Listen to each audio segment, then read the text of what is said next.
we talked about the podcasting before. Sometimes you question it, like maybe it's a book, like you're writing the book. You're like, well, what am I doing? Right? This is taking a lot of time. It's a lot of effort. It's a lot of energy, whatever those things. I can't do these other things as a result of doing these things. And then you think about media. And when I hear that, it was like, no, keep going down that path. That I would think back. I remember we had the CEO of a company in here, and like I think we had an intern. He reached out and found this company came in. A guy comes, it's like 2:00 on a Tuesday. I'm like, we're talking, and I'm thinking, like, wait, this guy came to see us, and the only reason he's here is because we have a podcast. So the leverage of the podcast brought this person here, and we're looking to talk to CEOs, like let's just say in the Charlotte area at the time.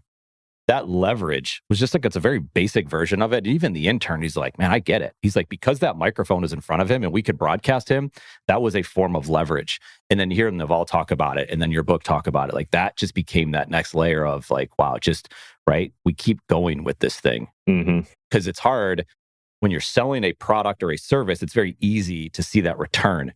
When you're doing it in media, sometimes you don't see it, but actually behind it is this exponential growth, this potential. Maybe there's even black swan event that's down the road. But yeah, go ahead. Yeah, I mean, I think that's totally right. The other piece of it is that it doesn't take a huge audience to have a huge impact like on your life, right? I talk about this with authors all the time. Most of the numbers that you see publicly, people talk about are like, oh, so this book has sold 1 million copies. This book's sold 5 million copies.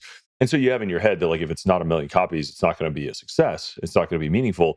And when you actually dig into the numbers, like that's a fraction of a percent, like literally 0.00, maybe another 0.01 books that get that big.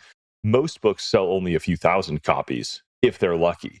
Like 10,000 starts to become like a really big success especially for a self-published book.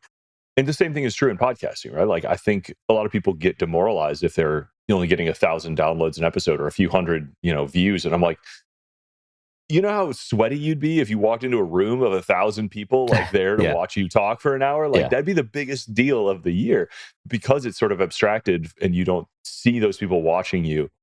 The numbers you get numb to them and small numbers don't feel as good.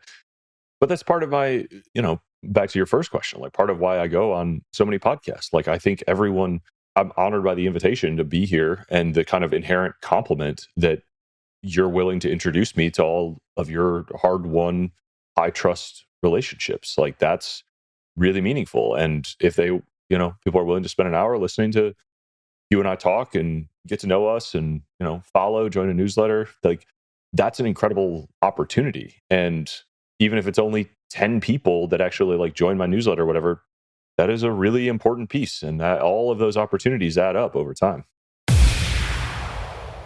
This podcast exists because of the team at CasCM. CasCM is a B2B content production company helping organizations create and share their stories. We aim to create space where businesses can build assets and drive revenue through writing and talking. Content creation should be enjoyable and accessible. At CasCM, we love helping make that happen. Learn more at cascm.com.